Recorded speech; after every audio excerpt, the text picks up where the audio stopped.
وأصحابه ومن اتبعه إلى يوم الدين. اللهم ارزقنا فهم النبيين وحفظ المرسلين وإلهام الملائكة المقربين. Majelis Baitul Mukmin yang saya hormati, yang Allah muliakan,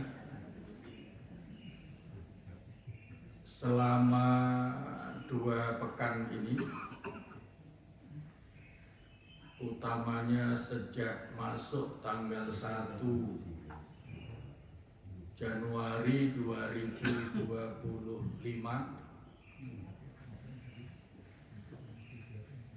ayat Al-Quran mana yang paling menjadi perhatian Bapak Ibu sekalian?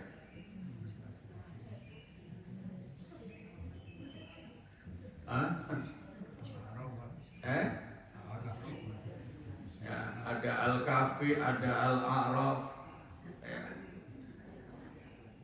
Berbagai macam perhatian. Ada yang otomatis begitu masuk tanggal 1 Januari, ada nggak yang tiba-tiba kemudian ingat, oh ini tahun baru, ya, gitu ya. Nah, kalau tahun baru, kira-kira ayat Al-Quran mana yang layak kita baca kembali, yang layak kita pahami lagi, lebih-lebih alhamdulillah kalau sempat didalami lagi. Ada yang ingat? Ini sudah pernah disampaikan beberapa saat yang lalu. Nah, itu pertanyaan pertama. Pertanyaan kedua, mudah-mudahan dari pertanyaan kedua itu ada yang bilang, oh iya begitu. Ya. Bapak Ibu pernah nggak ditanya oleh anaknya, ditanya oleh cucunya, ya, ditanya oleh muridnya, Pak Guru, Bu Guru, nah, kalau bulan Rajab itu dibahas nggak dalam Al-Quran? Pernah nggak ditanya begitu, Pak? Enggak ya? Oleh karena itu mari kita bahas. Ya. Kalau masuk tahun baru, di sini letak salah satunya keistimewaan Al-Quran. Masuk tahun baru, baik itu Januari maupun itu Muharram, maka di antara ayat Al-Quran yang layak kita buka kembali, kita baca kembali, kita dalami lagi, kita fahami lagi, itu adalah ayat 36 surat apa? Yasin. Ya, alhamdulillah salah. Surat At-Taubah. Nah, ini memang rada asing.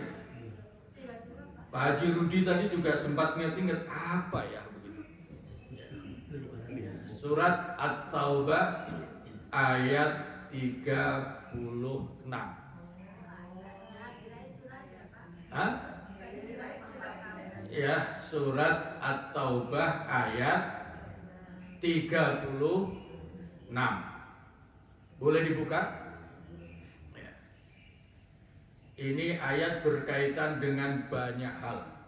Berkaitan dengan tahun baru dan sekaligus berkaitan dengan bulan Rajab, bulan Dzulqa'dah, bulan Dzulhijjah, bulan Muharram. Ya. Apa di situ bunyi ayatnya? Inna iddatasy syuhuri, betul ya? Indallahi isna asyara syahran fi kitabillah. Sesungguhnya hitungan jumlah bulan dalam 1 tahun itu adalah 12 bulan. 12 bulan. Jadi yang menetapkan 1 tahun 12 bulan itu bukan orang yang bikin kalender. Tetapi sejak awal Allah sudah tetapkan yang namanya bulan-bulan dalam satu tahun itu ada 12 bulan. Kapan itu ditetapkannya? Di ayat itu juga ada penjelasan. Yauma khalaqas samawati wal ard. Pada saat Allah menciptakan langit dan bumi. Begitu Allah menciptakan langit dan bumi, berarti otomatis Allah di situ menjelaskan menciptakan hitungan yang menjadi 12 bulan dalam satu tahun. Nah, minha dari 12 bulan itu, minha arba'atun hurum. 4 bulan di antara 12 bulan dalam satu tahun itu adalah bulan-bulan haram. Apa artinya bulan haram? Apa arti bulan haram? Nah, ini termasuk istilah bahasa yang unik. Haram itu biasanya kita artikan sesuatu yang terlarang. Barang haram artinya barang yang tidak boleh, begitu ya, tidak boleh dimakan, tidak boleh dan segala macam. Pendek kata terlarang. Tapi uniknya bahasa haram ini itu juga punya arti mulia. Maka meskipun kita selama ini pahami bahwa haram itu artinya terlarang, kalau diucapkan Masjidil Haram bukan berarti masjid yang terlarang, tetapi itu maksudnya masjid yang mulia. Filosofi bahasanya apa? Maknanya adalah, makna pentingnya adalah di balik Allah menetapkan hal-hal haram itu ada maksud untuk menjaga kemuliaan orang yang mau mengikutinya.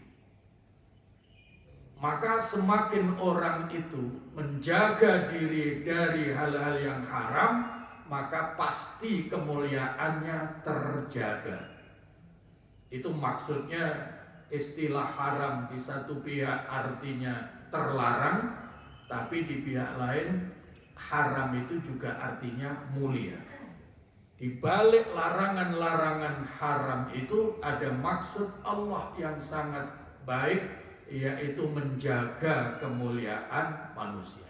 Salah satu contoh saja, bohong itu terlarang apa tidak? Terlarang. Nah, maka kalau sampai ini tidak diikuti, ada orang kemudian bohong, kira-kira dia masih terhormat apa tidak sesungguhnya? Dia sudah mulai menurunkan keterhormatannya. Begitu juga menutup aurat, membuka aurat itu haram hukumnya, ya, kecuali kepada dan tempat-tempat yang diperbolehkan. Maka orang yang tetap menjauhi hal yang haram, yaitu tidak membuka aurat, maka kemuliaannya terjaga. Ini artinya di balik larangan membuka aurat itu kemuliaan seseorang terjaga. Tapi begitu orang membuka aurat tidak pada tempatnya, artinya melanggar hal-hal yang diharamkan oleh agama, maka di situ kehormatannya sudah mulai turun. Itu dari makna kata haram. Nah, kembali, inna iddatasy syuhuri indallahi 12 syahran fi kitabillah yauma khalaqas samawati wal ard. Sesungguhnya hitungan bulan dalam satu tahun itu adalah 12 bulan sesuai ketetapan Allah sejak Allah menciptakan langit dan bumi. Wah, ini luar biasa ya.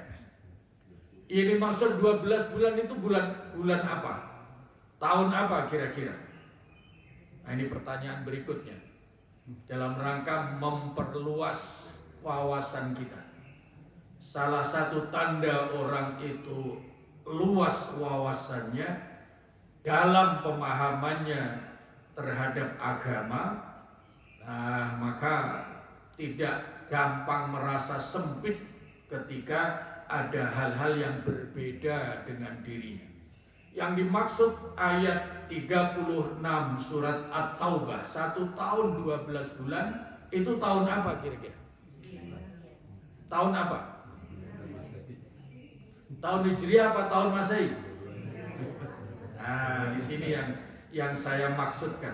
Sebagai seorang muslim yang faham Al-Quran, bahwa Al-Quran itu begitu luas, maka kita harus paham betul bahwa ternyata 12 bulan dalam 1 tahun itu juga masuk di dalamnya bukan hanya tahun Hijriah, tapi ternyata juga tahun Masehi.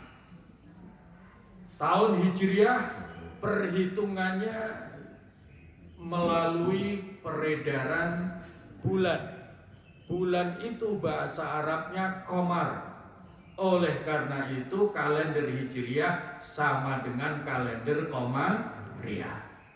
Sementara kalender Masehi perhitungannya melalui peredaran matahari, maka matahari itu bahasa Arabnya syamsun, sehingga kalender Masehi itu juga terkenal dengan kalender Syamsiyah.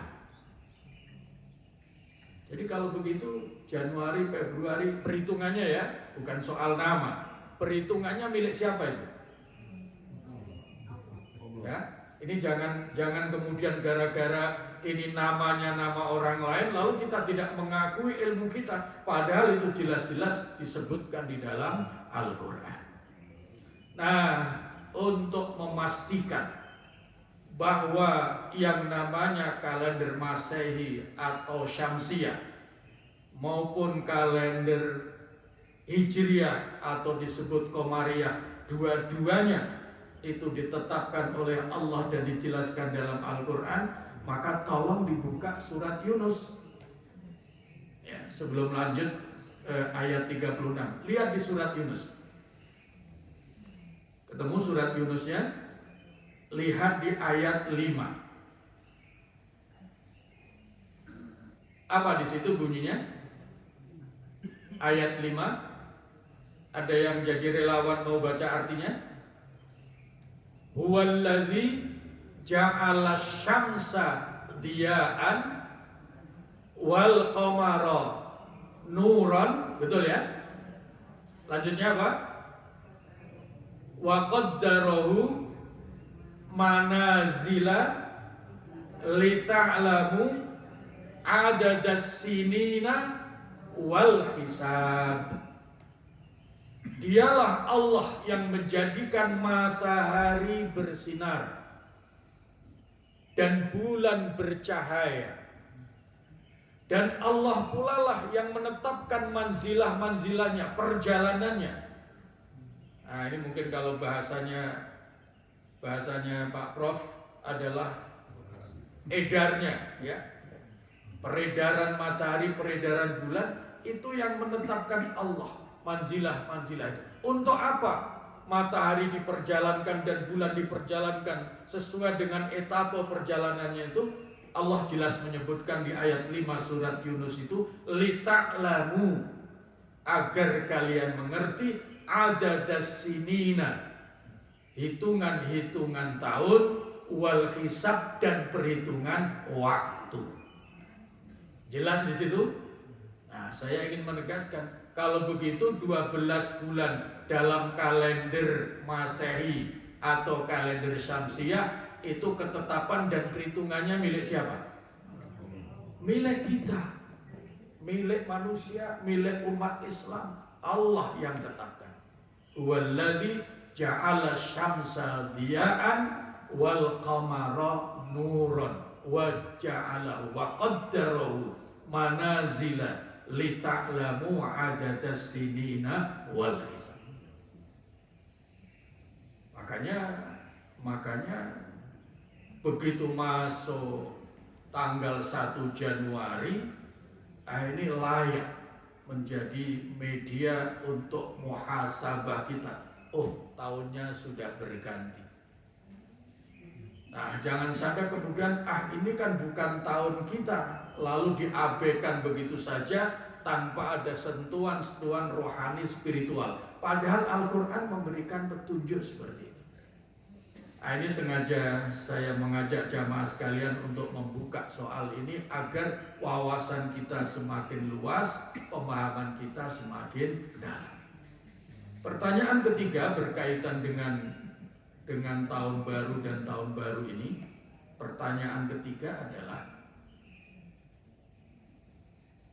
1 tahun 12 bulan, baik itu syamsiah maupun qamariyah, yang perhitungannya didasarkan pada peredaran matahari dan bulan, itu bagian dari takdir Allah apa tidak? Ya, bagian dari takdir Allah apa tidak? Iya. Jadi kalau begitu Januari, Februari sampai Desember perhitungannya itu takdir Allah apa bukan? Takdir Allah. Apa buktinya di ayat itu? Coba perhatikan, wa qaddarahu manazila. Qaddara itu Allah lah yang menakdirkan, yang menetapkan perjalanan matahari, dan itu tidak melibatkan unsur manusia maupun yang lain sama sekali. Peredaran matahari dan bulan sebagai dasar perhitungan waktu itu mutlak milik Allah Subhanahu wa taala. Tidak ada manusia yang punya andil di situ. Ada yang ingin menyetop peredaran matahari? Tidak ada yang mampu. Ya. Ada yang ingin menyetop peredaran bulan tanggal 13, 14, 15 supaya purnamanya tampak terus? Tidak akan bisa, tetap saja itu akan berjalan. Itu artinya takdir wa qaddarahu. Untuk memantapkan pemahaman kita, maka di surat Yasin juga begitu. Ya. Di surat Yasin itu ada 2 ayat yang berkaitan dengan peredaran matahari dan bulan sebagai wujud takdir Allah Subhanahu wa taala. Wasyamsu tajri limustaqarril laha, jelas di situ. Dan matahari beredar dalam peredarannya itu limustaqarrin laha, zalika takdirul azizil alim. Itulah ketetapan Allah yang maha berilmu dan maha mengetahui, maha mulia. Zalika takdirul azizil alim. Ayat berikutnya, wal qamara qaddarnahu manazila. Nah, juga begitu bulan ditetapkan oleh Allah sesuai dengan manzilah. Itu luar biasanya Al-Quran memberikan. Allah berfirman 1 ayat tapi menyangkut sekian banyak persoalan, dan ternyata itu menyangkut semua persoalan hidup kita. Adakah hidup tanpa waktu? Tidak ada. Semua manusia, semua makhluk hidupnya juga berkaitan dengan waktu. Nah, itu berkaitan dengan baik itu syamsiah maupun qamariyah, hijriyah maupun masehi, sesungguhnya sejak awal perhitungannya ditetapkan oleh Allah Subhanahu wa taala. Baru belakangan saja ada yang bisa bikin kalender, itu baru belakangan. Ilmunya menyusun. Pertanyaan berikutnya, orang yang nyusun kalender syamsiah itu ilmunya dari mana? Ini supaya kita legowo dan lapang dada ketika ada orang lain menemukan sesuatu yang seolah-olah begitu ya, itu milik mereka. Orang yang menemukan, menyusun kalender Januari, Februari sampai Desember yang kemudian dipakai, itu hakikat ilmunya siapa yang memberi? Allah Subhanahu wa ta'ala. Disitulah letaknya kemurahan Allah. Sifat Ar-Rahmannya Allah berlaku. Allah memberikan ilmu, tidak ada dalam Al-Quran yang menyebutkan Allah hanya akan memberikan ilmu kepada orang yang Islam saja, kepada orang yang beriman saja, tidak ada. Bahkan wahyu pertama yang disampaikan oleh Allah melalui malaikat Jibril kepada Rasulullah Sallallahu Alaihi Wasallam bunyinya adalah Allamal insana malam ya'lam. Iqra bismi rabbikal ladzi khalaq, khalaqal insana min 'alaq. Iqra wa rabbukal akram alladzi 'allama bil qalam, 'allamal insana malam ya'lam. Di situ al-insan artinya seluruh manusia. Jadi Allah memang sejak awal berjanji bahwa Ar-Rahman, ya, salah satu maha murahnya Allah itu memberikan ilmu kepada semua manusia. Nah, tinggal nanti perbedaannya. Kalau ilmu itu ada pada seorang muslim yang beriman, maka itu akan meningkatkan value ibadahnya. Nah, cuman kalau ilmu dimiliki oleh yang lain, nah itu yang belum tentu bernilai ibadah. Itu hanya semata-mata menunjukkan kemurahan Allah Subhanahu wa ta'ala. Oleh karena itu surat Al-Alaq 5 ayat pertama, yang antara lain Allah menegaskan bahwa Allah akan memberikan ilmu kepada semua manusia sebagai bekal kehidupannya. Allah tegaskan dalam surat Ar-Rahman. Ar-Rahman allamal Qur'an khalaqal insan allamahul bayan. Khalaqal insan allamahul bayan. Diawali surat Ar-Rahman. Allah menciptakan manusia dan mengajarinya pandai berbicara. Semua itu kemurahan Allah Subhanahu wa ta'ala. Jadi kalau begitu jangan sakit hati kalau ada orang lain memiliki ilmu. Karena apa? Kalau sampai ada orang sakit hati karena orang lain memiliki ilmu, itu seolah-olah dia menyalahkan Ar-Rahmannya Allah. Karena Allah lah yang berhak membagi ilmunya kepada siapa saja yang dikehendaki. Maka kewajiban bagi seorang muslim yang kemudian Allah begitu maha luas ilmunya, kewajiban seorang muslim yang kemudian menggapai, berusaha mendapatkan ilmu-ilmu itu. Tapi kalau ternyata itu ilmu dikuasai oleh orang lain, dimiliki orang lain, kita tetap harus pada keimanan kita. Itulah wujud kemurahan Allah Subhanahu wa ta'ala. Bapak Ibu berat nggak menerima penjelasan ini? Kok begitu sih? Ada yang berat menerima penjelasan ini. Masa kita harus senang juga kalau ada orang lain mendapatkan ilmu? Paham yang saya maksudkan orang lain? Paham. Nah, itu cara melihatnya, bukan sisi orangnya, tapi sisi kemurahan Allah Subhanahu wa ta'ala. Itu cara kita melihat. Cara kita melihat. Baik, itu dengan demikian kita sudah paham.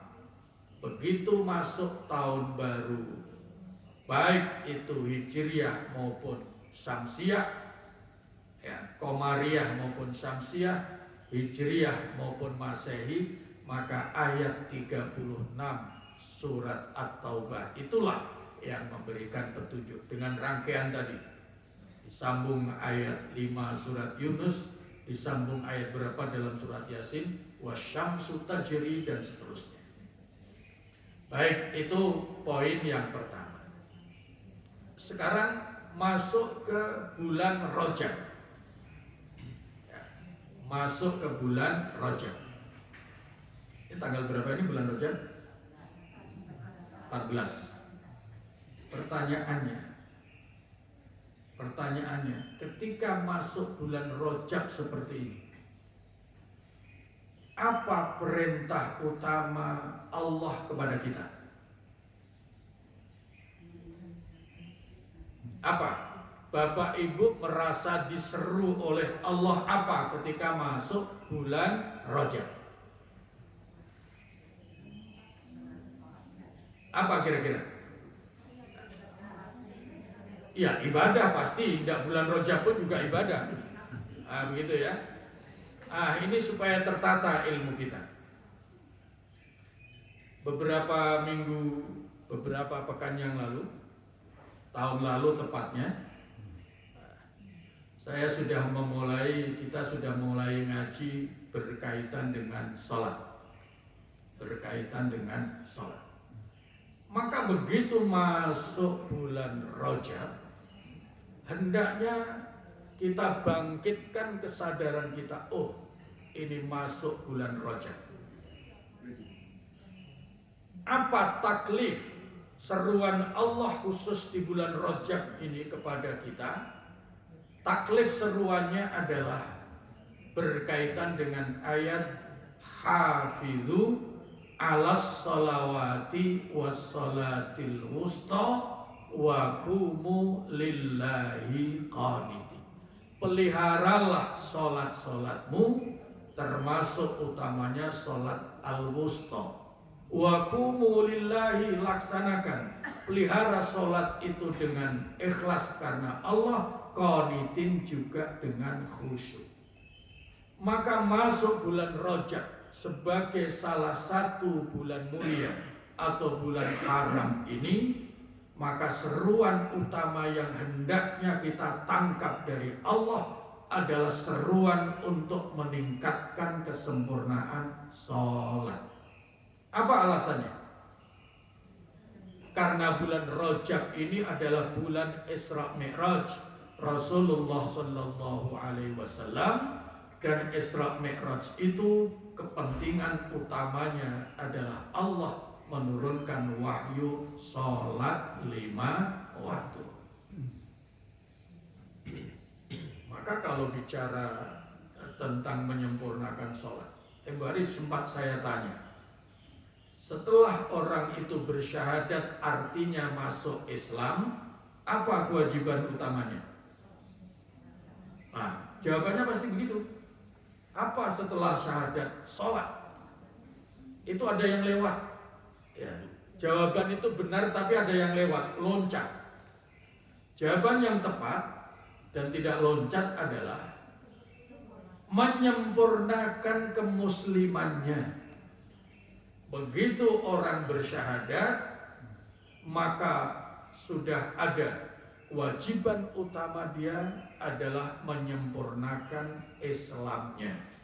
Ya ayyuhalladzina amanu dkhulu fis-silmi kafah. Wahai orang-orang beriman, siapa yang dipanggil beriman? Termasuk utamanya orang yang sudah bersyahadat.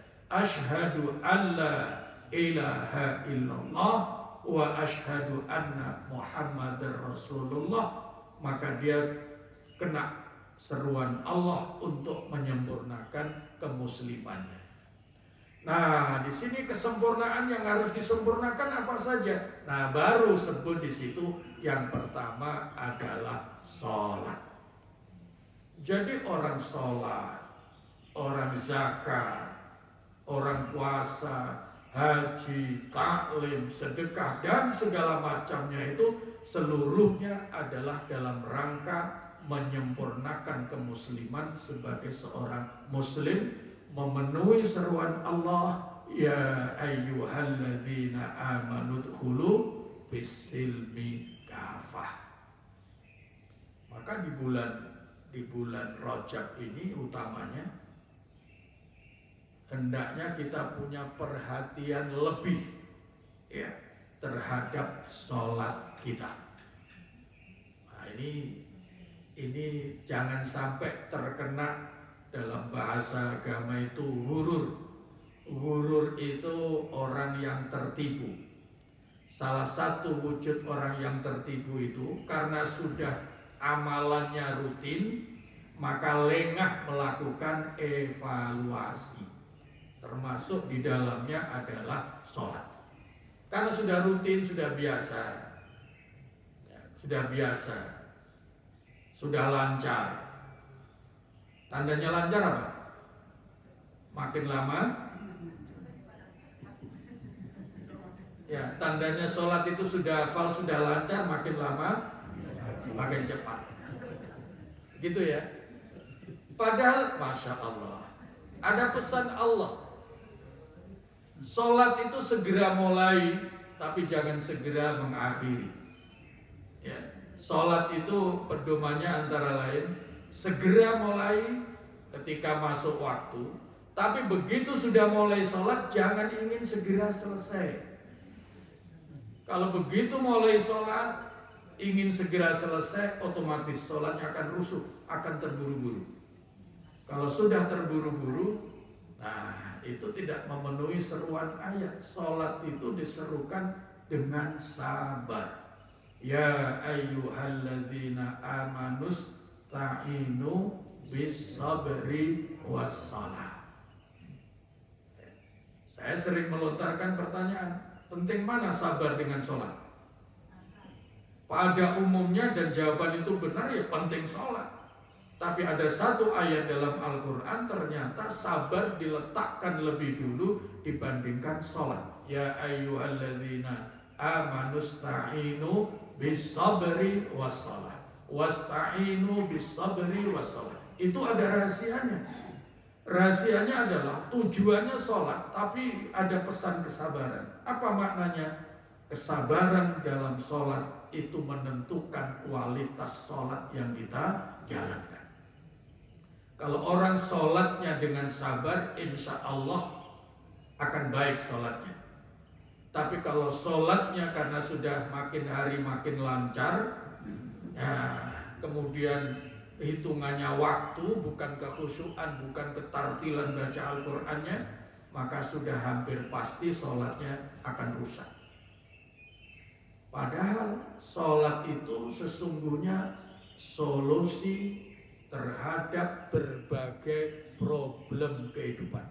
Itu hikmahnya dari sholat. Buktinya apa? Tempo hari saya sudah pernah nyampaikan, orang yang serius menjaga sholatnya akan Allah berikan 5 kemuliaan. Masih ingat? 5 kemuliaan yang Allah berikan kepada orang yang serius menjaga sholatnya. Yang pertama, yurfa'u anhu dhikul aishi, akan diangkat, dihilangkan, dibebaskan kesempitan-kesempitan kehidupannya. Itu satu. Yang kedua, yurfa'u anhu azabul qabri. Setelah hidup apa? Pasti ya. Setelah hidup itu mati. Tapi mati di situ adalah dalam rangka kehidupan abadi. Mending kalau mati dalam pengertian sesungguhnya selamanya, selesai persoalan.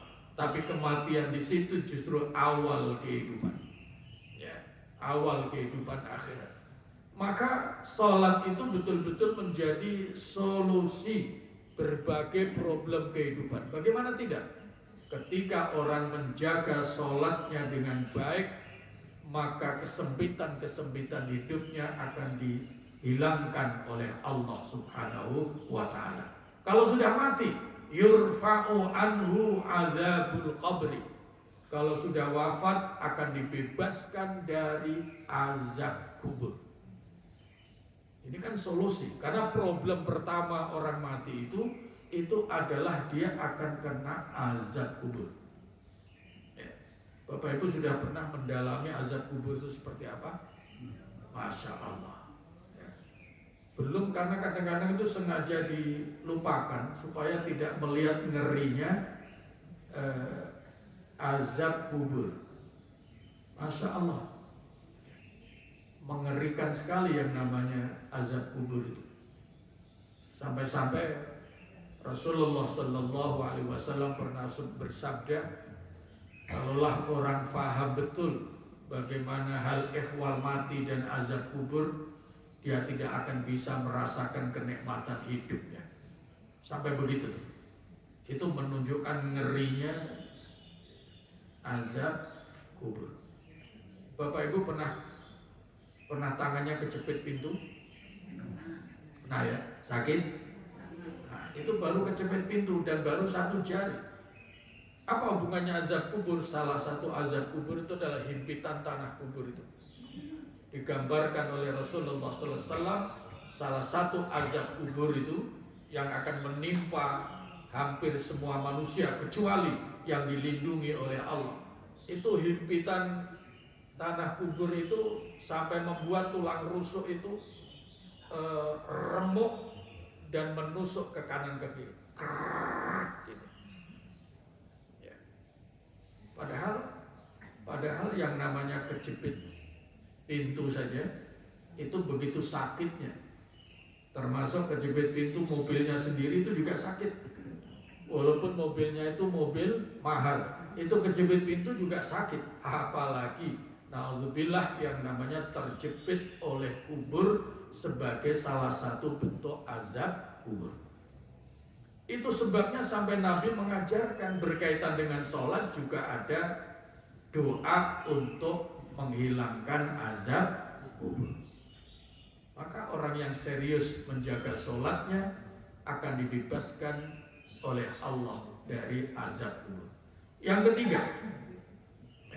ketiga, orang yang serius menjaga sholatnya yu'tihil kitabu biyaminihi wa yuhasabu hisaban yasira. Diberikan catatan amal dengan tangan kanan dan otomatis hisabnya ringan. Pertanyaan pentingnya, mengapa hisabnya ringan? Karena orang kalau sudah beres sholatnya, itu kewajiban utamanya kepada Allah sudah selesai. Nah, oleh karena itu ringan. Dosa-dosa yang lain itu sangat mungkin diampuni oleh Allah karena sholat sebagai syariat utama sudah dilaksanakan dan dijaga dengan sebaik-baiknya. Makanya hisabnya menjadi ringan. Karena hisabnya ringan, bahkan oleh karena sholatnya itu dijaga dengan betul-betul, maka yang keempat, Allah muliakan orang yang serius menjaga sholatnya, yamurru ala sirati kalbarki, melewati siratal mustaqim menuju surga itu secepat kilat. Karena apa? Cepat, ringan. Dosanya sudah diampuni oleh Allah Subhanahu wa ta'ala. Oleh karena itu salah satu tujuan sholat, hikmah sholat itu adalah untuk menggapai ampunan Allah.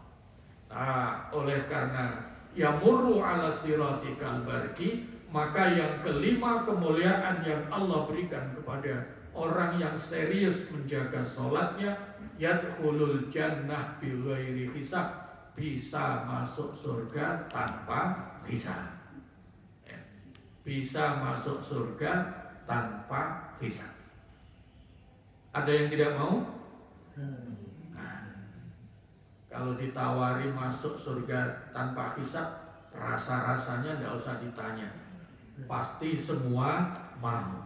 Hanya persoalannya tadi, syaratnya memenuhi ayat hafizu alas sholawati was sholatil wusta wa qumu lillahi qanitin. Jaga itu, pelihara betul-betul sholat.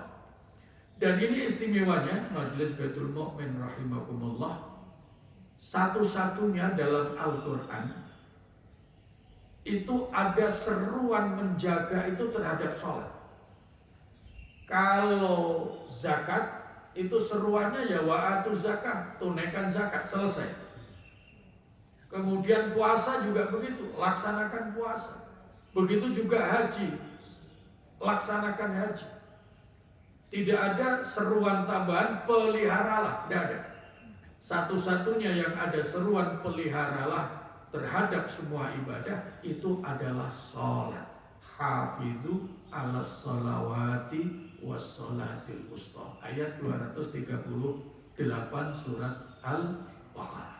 Nah, karena bulan Rajab ini bulan haram, bulan mulia, salah satunya karena terjadi peristiwa Isra Mi'raj Rasulullah Sallallahu Alaihi Wasallam, dan Isra Mi'raj itu oleh-oleh yang utama adalah perintah sholat 5 waktu, maka utamanya di bulan Rajab ini hendaknya kita merasa diingatkan, diseru oleh Allah untuk meningkatkan kualitas sholat kita supaya masuk kelompok yang akan memperoleh 5 kemuliaan yang diberikan oleh Allah Subhanahu wa Ta'ala. Maka sebaliknya, bagaimana kalau sembarangan, sembrono, asal-asalan dalam melaksanakan sholat? Apa kira-kira hukumannya? Sudah ya? Ada 15 hukuman Allah kepada orang yang sholatnya asal-asalan. Sudah belum? Sudah saya jelaskan belum ini? Belum ya? Ya sudah, kalau begitu nanti kita kaji pada pertemuan berikut. 15 ukubah, azab orang-orang yang meninggalkan atau asal-asalan dalam melaksanakan sholat. 6 ketika di dunia, 3 pada saat wafat, 3 pada saat dikubur, dan yang 3 lagi pada saat bangkit dari kubur sampai mahsyar. Ada 15 hukuman orang yang asal-asalan terhadap pelaksanaan sholatnya. Nah, supaya tidak terjadi begitu, maka sering-sering baca surat Al-Ma'un. Fawailul lil musallin alladzina hum an sholatihim sahun. Itu peringatan Allah. Celaka orang yang sholat tapi sholatnya lalai, yang lalai terhadap sholatnya. Nah, lalai itu termasuk di dalamnya asal-asalan dalam melaksanakan sholat. Karena luar biasa itu, yang namanya sholat itu, Masya Allah, kewajiban utama, syariat utama, bukti utama seorang muslim. Nanti kita selesaikan pada pertemuan berikutnya. Ada pertanyaan? Bismillahirrahmanirrahim. Allahumma anfa'na bima 'allamtana wa 'allimna ma yanfa'una wa zidna ilma. Alhamdulillahi ala kulli hal wa na'udzu billahi min hali ahli nar. Allahumma barik lana fi Rajab wa Sya'ban wa ballighna Ramadan. Allahumma barik lana fi Rajab wa Sya'ban wa ballighna Ramadan. Allahumma barik lana fi Rajab wa Sya'ban wa ballighna Ramadan. Rabbana atina fid dunya hasanah wa fil akhirati hasanah wa qina adzabannar. Walhamdulillahi rabbil alamin. Assalamualaikum warahmatullahi wabarakatuh.